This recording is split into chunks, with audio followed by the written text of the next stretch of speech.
Pelatih Persebaya, Paul Munster, optimis bisa mengasah ketajaman Malik Rizaldi. Malik telah menunjukkan peningkatan signifikan di dua laga awal Liga 1 2024/2025, mencetak 2 gol dan memberikan 1 assist. Dia menjadi pahlawan dengan 2 gol yang membawa Persebaya menang 2-1 atas Persis Solo di Stadion Gelora Bung Tomo, Rabu, tanggal 18 September tahun 2024 malam. Sebelumnya, Malik sempat absen dalam 3 pertandingan awal musim karena cedera. Musim lalu, saat bermain untuk Madura United, Malik tampil produktif dengan mencetak 11 gol dan 4 assist dalam 33 pertandingan, menjadikannya top skor lokal. Saya percaya bisa membuatnya, Malik Rizaldi, menjadi pemain yang lebih baik secara individu dan juga secara taktis, kata Paul Munster. Kami memberikan instruksi taktis, karena aku tahu bagaimana Malik bermain. Sudah kubilang, dia adalah pemain pertamaku musim ini yang tanda tangan, tambahnya. Paul Munster optimis Malik Rizaldi akan semakin berkembang seiring pemulihan cederanya yang berjalan baik. Malik telah bermain penuh selama 90 menit dalam laga pertamanya setelah pulih dari cedera. Dia terus membaik selangkah demi selangkah setelah cedera. Penting juga setelah pertandingan tidak ada peradangan atau apapun, pungkas Paul Munster.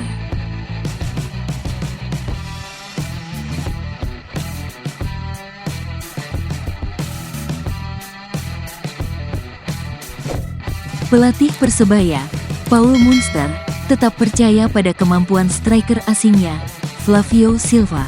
Meskipun pemain asal Portugal itu belum mencetak gol dalam 5 laga Liga 1.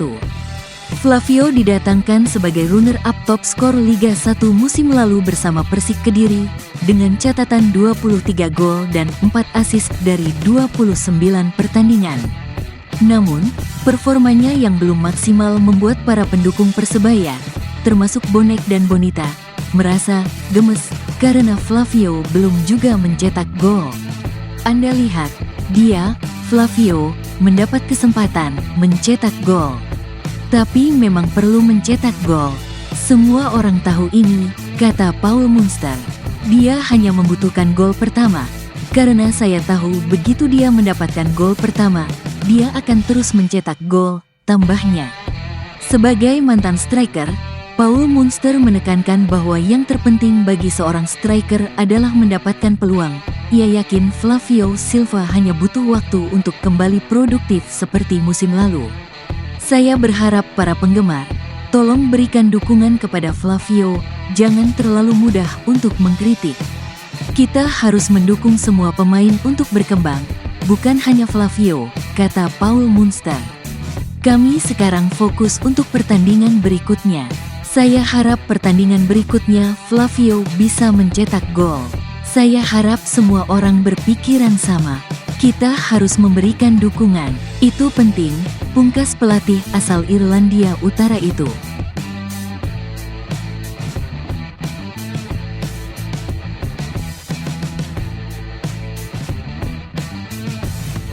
Azrul Ananda tampak ikut merayakan kemenangan Persebaya Surabaya atas Persis Solo di Stadion Gelora Bung Tomo pada Rabu, tanggal 18 September tahun 2024.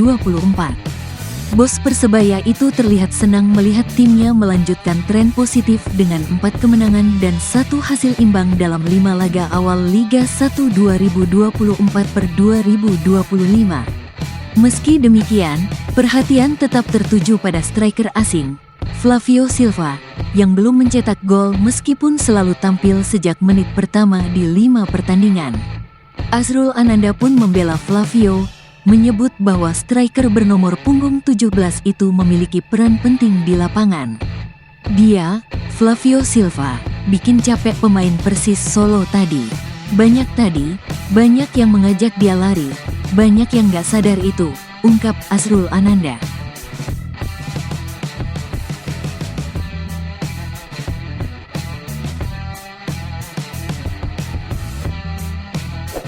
Kapten Persebaya Surabaya, Bruno Moreira, meluapkan kemarahannya kepada wasit VAR karena merasa timnya seharusnya mendapat penalti.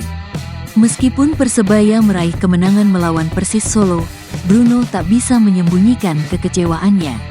Menurut pemain asal Brasil itu, insiden di menit ke-70 saat ia dijegal oleh pemain Persis, Altaf Indi, di kotak penalti seharusnya berbuah tendangan penalti. Meski meminta wasit untuk memeriksa VAR, wasit tetap pada keputusannya. Setelah laga, Bruno secara terbuka menyampaikan kekecewaannya terkait insiden tersebut. Karena mereka, wasit tak mengeceknya di VAR. Kita cek saja di sini, tulis Bruno sembari mengunggah kejadian yang ia anggap pantas untuk mendapatkan penalti. Pemain bernomor punggung 10 itu menyatakan bahwa masalah ini bisa menjadi lebih serius jika timnya gagal memenangkan pertandingan, terutama jika kesalahan serupa terjadi di pertandingan lain. Untungnya kita bisa memenangi pertandingan, tetapi kita bisa punya masalah di kemudian hari karena penalti yang tak diberikan. Bahkan tak dicek, ungkap pemain berusia 24 tahun itu. Bruno semakin menunjukkan kekecewaannya dengan mengunggah foto wasit utama dan wasit VAR yang bertugas saat pertandingan. Menurut data PT LIB, wasit yang bertugas saat itu adalah Aidil Asmi, wasit utama, Aprisman Aranda, wasit VAR, dan Azizul Alimudin, asisten VAR. Bruno bahkan menuduh para wasit tidak kompeten dalam menjalankan tugasnya. Untuk 3 orang ini, wasit utama dan wasit VAR, bahkan tak terjadi apa-apa hahaha. Pekerjaan yang tak dapat dipercaya dari mereka. Mereka punya 6 monitor tetapi tak berguna. Selamat untuk kalian, tutup Bruno Moreira.